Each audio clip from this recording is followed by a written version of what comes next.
नमस्कार प्रिय दोस्तों, एक बार फिर से आप सभी को हार्दिक स्वागत और हार्दिक अभिनंदन है।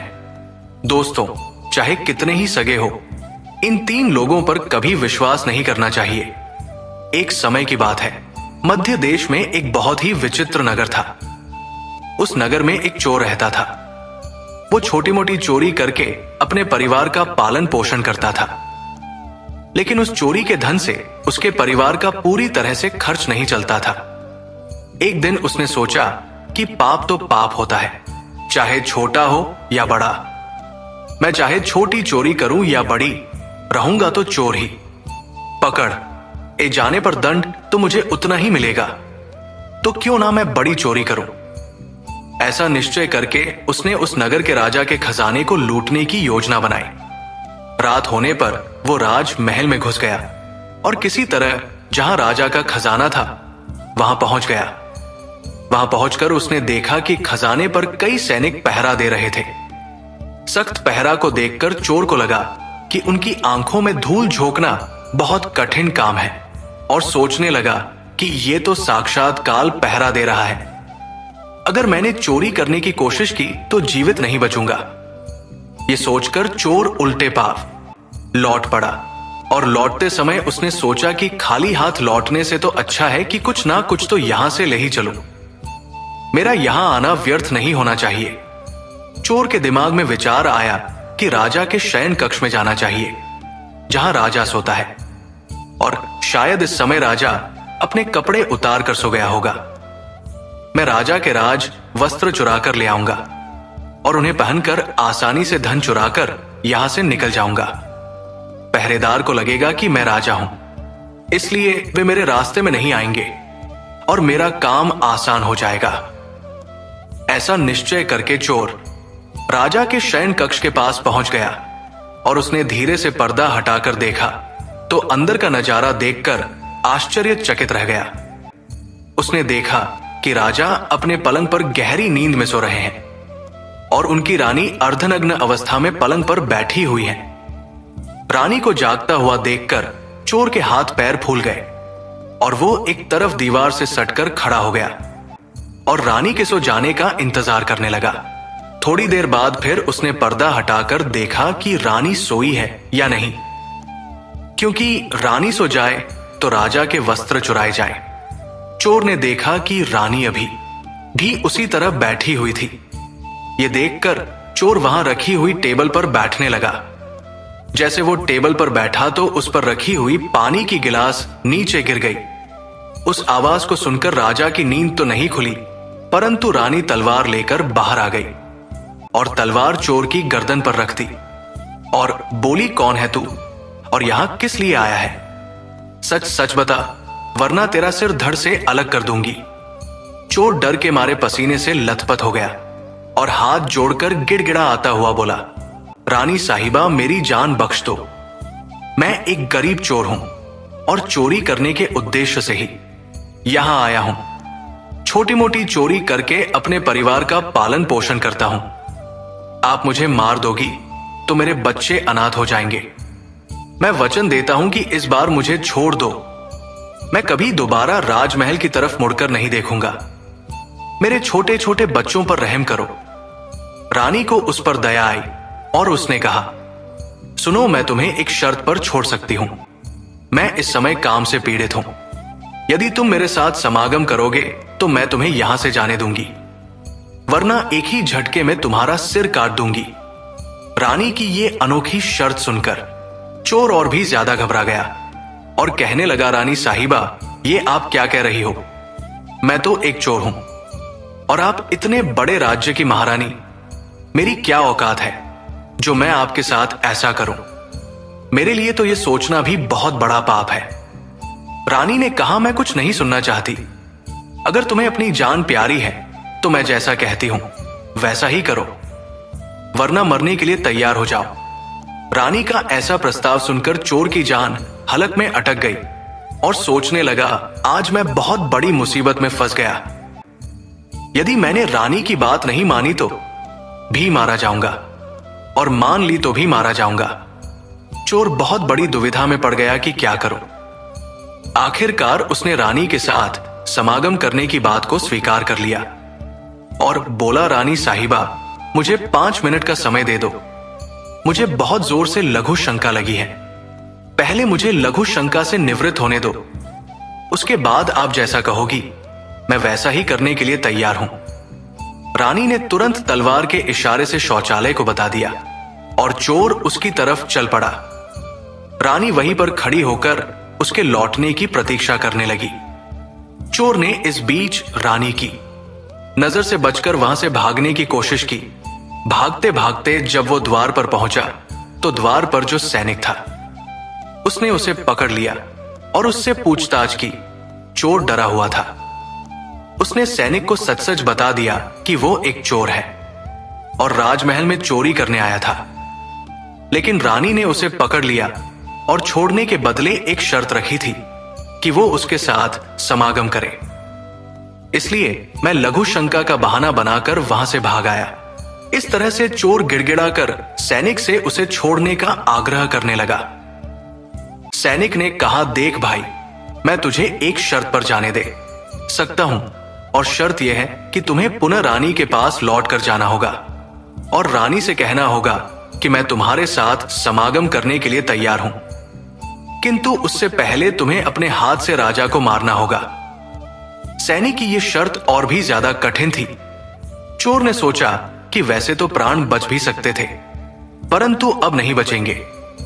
अगर रानी से यह बात कही तो रानी मेरा सिर काट देगी। अब चोर को चारों तरफ मौत ही मौत दिखाई दे रही थी। मजबूर होकर चोर वापस रानी के पास गया और बोला, रानी साहिबा, मैं आपके साथ संबंध तो बना लूंगा, लेकिन मुझे एक बात का डर है कि उस समय राजा साहब नींद से जागे तो ना आप बचेंगे और ना मैं। राजा साहब हम दोनों को मार डालेंगे। इसलिए आपको एक काम करना होगा।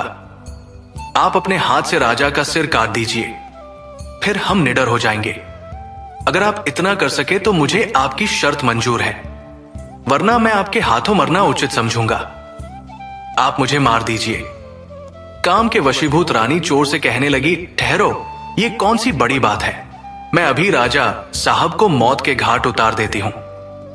इतना कहकर रानी ने दोनों हाथों से तलवार पकड़ी और सोए हुए अपने पति का सिर काट दिया। जब रानी ने राजा का सिर काट दिया तो सारा कमरा खून से लटपट हो गया और राजा के खून से रानी भी भीग गई। वो भयानक दृश्य देखकर रानी बेहोश होकर गिर पड़ी और उसी समय चोर वहां से फरार हो गया। सुबह राज महल में शोर मच गया कि कोई राजा साहब को मार गया, मगर राजा को मारने वाले का कोई पता नहीं चल पा रहा था। सब लोग बड़े आश्चर्य में थे कि राजा को सोते हुए किसी ने मार डाला। इधर रानी भी दहाड़ मार मार कर रो रही थी। इस रहस्य को पूरे राजमहल में केवल वही सैनिक जानता था कि रानी और उस चोर में से किसी एक ने ही राजा को मारा है, परंतु उसने इस बात की चर्चा किसी से नहीं की। राजा के अंतिम संस्कार की पूरी तैयारी हो चुकी थी। उधर रानी ने घोषणा की कि वो अपने राजा के साथ सती होना चाहती है। यह जानकर किसी ने रानी पर संदेह नहीं किया, क्योंकि अगर रानी ने राजा को मारा होता तो वो राजा के साथ सती क्यों होती। इधर रानी सारे श्रृंगार करके राजा के साथ चिता पर जाकर बैठ गई। राज्य के सभी लोग की चिता पर एक एक करके लकड़ी रख रहे थे और उन्हें नमन करके पीछे लौट रहे थे। इस प्रकार सबसे अंत में वह सैनिक भी राजा की चिता पर लकड़ी रखने गया, जो इस रहस्य को जानता था। उसने धीरे से रानी के कान में कहा, महारानी, आप तो सती हो जाएंगी, लेकिन मुझे इतना तो बता दीजिए कि राजा को आपने मारा था या उस चोर ने। यह सुनकर रानी चौंक पड़ी। वो समझ गई कि इसका मतलब इस भेद को यह सैनिक भी जानता है।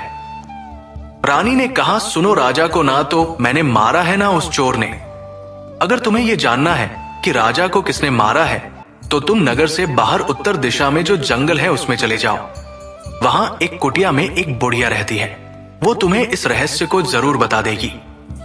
सैनिक को यह रहस्य जानना था, इसलिए वो अगले ही दिन रानी के बताए अनुसार जंगल में चला गया। जंगल में पहुंचने पर उसे वो कुटिया दिखाई दी जिसमें वो बुढ़िया रहती थी। सैनिक उस बुढ़िया के पैर पकड़कर बोला, माँ जी, मैं एक रहस्य जानने के लिए आपके पास आया हूं। राजा साहब की हत्या किसने की, मुझे बताइए। तब बुढ़िया मां कहती है, बेटा, अगर तुझे यह रहस्य जानना है तो तुझे एक काम करना होगा। मेरी कुटिया के बाहर एक बकरा बंधा हुआ है। तू अपनी तलवार से उसका सिर काट दे और सिर काटते ही बकरे की दार वही गिर जाएगी और उसका सिर हवा में उड़ने लगेगा। तब तुम उस बकरे के सिर के कान पकड़कर लटक जाना। वो बकरे का सिर तुझे जिस जगह पर ले जाएगा, वहां पहुंचकर तुझे तेरे सवाल का जवाब मिल जाएगा कि राजा को किसने मारा है। अब सैनिक ने वैसा ही किया। कुटिया के बाहर जो बकरा बंधा हुआ था, सैनिक ने उस बकरे का सिर काट दिया। सिर कटते ही वो हवा में उड़ने लगा। उसने झपटकर बकरे के दोनों कान पकड़ लिए। वो सिर उड़ता हुआ उसे उस भयंकर वन के बीचों बीच ले गया। उस जगह पर एक गुफा बनी हुई थी। उस गुफा के द्वार पर जाकर वो सिर नीचे उतर गया। सैनिक सोचने लगा कि इस जंगल में ना तो कोई मनुष्य दिखाई दे रहा है, यहां भला कौन मुझे राजा की मौत का रहस्य बताएगा। वो गुफा के द्वार पर खड़ा यही सोच रहा था और वो गुफा एक राक्षस की थी, जिसमें वह राक्षस और उसकी एक बेटी रहते थे। अब शाम हो गई थी और वो राक्षस अपने भोजन के लिए बाहर गया हुआ था। गुफा के अंदर उसकी बेटी मौजूद थी। इधर जब राक्षस कन्या को किसी मनुष्य की गंध मालूम पड़ी तो वो द्वार पर निकल कर आई। उसने देखा कि एक हटा कटा नौजवान गुफा के द्वार पर खड़ा है। राक्षस कन्या ने सोचा कि अगर मैंने इसे खा लिया तो मेरे एक समय की भूख मिट जाएगी, और अगर मैंने इसे जिंदा रखा तो ये नौजवान मेरे बहुत काम आएगा। राक्षस कन्या ने तुरंत एक सुंदर लड़की का रूप बनाया और उसके सम्मुख पहुंच गई। इतनी सुंदर स्त्री उसने आज तक पहले कभी नहीं देखी थी। वो सैनिक उसे देखते ही उस पर मोहित हो गया। लड़की भी उसे अपनाने के लिए आई थी, इसलिए उसे अपनी गुफा में बुलाकर ले गई और उसके साथ खूब मस्ती की। और उसके पिता आने का समय हुआ तो लड़की ने उसे मक्खी बनाकर दीवार पर चिपका दिया। राक्षस आया और उसने लड़की से पूछा, बेटी, मुझे किसी मनुष्य की गंध मालूम पड़ रही है। मुझे लगता है कि कोई आदमी हमारी गुफा में घुस आया है। तब बेटी बहाना बनाती हुई बोली, पिताजी कैसी बात कर रहे हैं? हमारे होते हुए कौन मनुष्य यहां आने की हिम्मत करेगा? मैं तो उसे कच्चा चबा जाऊंगी। इस तरह उसने राक्षस को गुमराह कर दिया। अब वो राक्षस कन्या रोज उसे रात होने पर पुरुष बना देती थी और दिन में उसे मक्खी बनाकर दीवार पर चिपका देती थी। इस प्रकार सैनिक को राक्षस की गुफा में रहते रहते काफी दिन बीत चुके थे। अब उसे अपनी पत्नी और बच्चों की याद आने लगी, परंतु वो राक्षस कन्या के चंगुल से नहीं निकल पा रहा था। एक दिन उसे मौका मिल गया और वो किसी तरह रात में वहां से भाग निकला। भागते भागते कई दिनों के बाद वो अपने नगर पहुंच गया। अपने घर पहुंचकर उसे बहुत खुशी हुई। अपने बच्चों से मिलकर वो बहुत प्रसन्न हुआ। वो सोचने लगा, अच्छा हुआ जो मैं वहां से चला आया। ना जाने कब तक वो मुझे मक्खी बनाकर वहां रखती। इस तरह उस सैनिक की अपने घर पर रहते हुए काफी दिन बीत गए। एक दिन उसे फिर उस लड़की की याद आई। अब तो दिन रात वो उसके ख्यालों में खोया रहता। उसकी सुंदरता को याद कर उससे मिलने की इच्छा करता। उसके बिना ना खाना अच्छा लगता, ना पीना। हर समय यही सोचता था कि उससे किस तरह मिलन होगा। सैनिक उस राक्षस कन्या से मिलने के लिए तड़पने लगा और उसने फिर से उसके पास जाने का निश्चय किया। उसने सोचा, पिछली बार तो मुझे उस बुढ़िया ने पहुंचा दिया था, लेकिन अब मैं वहां से भाग कर आया हूं, इसलिए मुझे रास्ते का भी ज्ञान नहीं है। क्यों ना मैं एक बार फिर उस बुढ़िया की सहायता ले लूं। ऐसा सोचकर वो उस बुढ़िया की कुटिया पर पहुंच गया और हाथ जोड़कर बोला, हे माता, एक बार मुझे फिर से उसी स्थान पर भेज दो जहां पर मुझे पहले भेजा था। अब वो सैनिक राजा की हत्या का रहस्य भूल चुका था। वो राक्षस कन्या से मिलने की बेचैनी उसके अंदर बढ़ती जा रही थी। वो बुढ़िया समझ गई कि ये काम के वशीभूत है। उस बुढ़िया ने कहा, बेटा, पहले तो मेरे पास एक बकरा था जिसके कान पकड़कर तुम वहां चले जाते। अब तो वो भी नहीं है। अब मैं तुम्हें कैसे पहुंचा सकती हूं? तब सैनिक ने कहा, हे माता, मैं जीवन भर आपका गुलाम रहूंगा। एक बार उस लड़की से मुझे मिला दो। बुढ़िया ने कहा, बेटा, मैं तुझे मिला तो दूंगी, पर इसके लिए तुझे अपने बेटे को मेरे पास लाना होगा। सैनिक बोला, यह कौन सी बड़ी बात है? इतना कहकर सैनिक अपने बेटे को बुलाकर ले आया। बुढ़िया ने कहा, बेटा, जिस तरह तुमने बकरे का सिर काटा था, उसी तरह तुम अपने बेटे का सिर भी काट देना। फिर उसी तरह इसका सिर भी हवा में उड़ने लगेगा। तुम इसका सिर पकड़ लेना और यह तुम्हें उसी स्थान पर पहुंचा देगा। काम के वशीभूत वो सैनिक अपने बेटे का सिर काटने के लिए तैयार हो गया। जैसे ही उसने तलवार लेकर बेटे का सिर काटना चाहा, तब उस बुढ़िया ने उसका हाथ पकड़ लिया और कहने लगी, ठहरो, यही तुम्हारे प्रश्न का जवाब है। चाहे कितने ही सगे हो, इन पर कभी भी विश्वास नहीं करना चाहिए। पहला, राजा को ना चोर ने मारा था और ना रानी ने, राजा को हवस ने मारा था। जिस तरह काम वासना में अंधा होकर तुम अपने बेटे को मारने के लिए तैयार हो गए, इसी हवस के वशीभूत होकर मनुष्य अंधा हो जाता है और गलत से गलत काम भी कर जाता है। दूसरा, धन के लालच में आकर कोई भी किसी को मार डालता है। और तीसरा, क्रोधी व्यक्ति क्रोध में अंधा होकर सब कुछ भूल जाता है और वो सब कर डालता है, जिससे जीवन भर उसे पछताना पड़ता है। क्रोध में उसकी बुद्धि विवेकहीन हो जाती है और वो अपना पराया कुछ नहीं देख पाता। इन तीनों से हमेशा बचकर रहना चाहिए, अन्यथा जीवन भर पछताना पड़ता है। मित्रों, आशा करते हैं कि आपको हमारा ये सुनाई गई कथा अच्छी लगी होगी। अगर आपको ये कथा अच्छी लगी है तो प्लीज वीडियो को लाइक करें और चैनल को भी सब्सक्राइब करें। वीडियो को पूरा देखने के लिए आप सभी को दिल से धन्यवाद।